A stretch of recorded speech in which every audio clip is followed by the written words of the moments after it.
President-elect Biden and Vice President-elect Harris introduced members of their COVID-19 advisory board during a meeting yesterday, and Biden urged Americans to come together to fight the virus.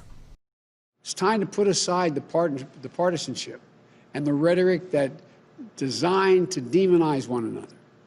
It's time to end the politicization of basic responsible public health steps like mask wearing and social distancing.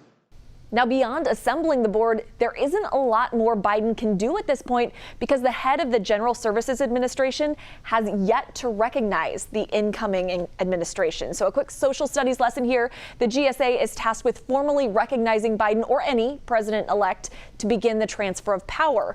The GSA supplies support and workspace to major candidates leading up to the election and supports outgoing presidents as they depart the White House. By not recognizing Biden's win, it's slowing up that process.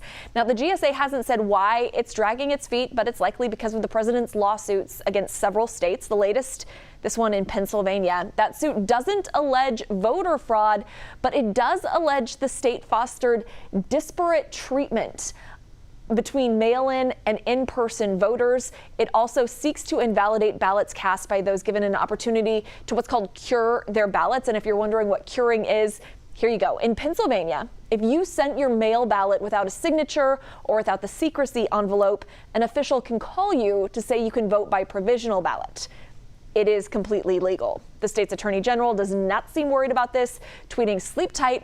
We will protect the laws of our Commonwealth and the will of the people." All right, sticking with politics here and the day's other big stories, starting with a speech later today from Joe Biden defending one of the signature laws passed when he was vice president. President-elect Joe Biden plans to defend the Affordable Care Act before the Supreme Court hears a challenge to the law. The state of Texas sued, claiming the law is unconstitutional. Some believe the court's new conservative majority may overturn the law.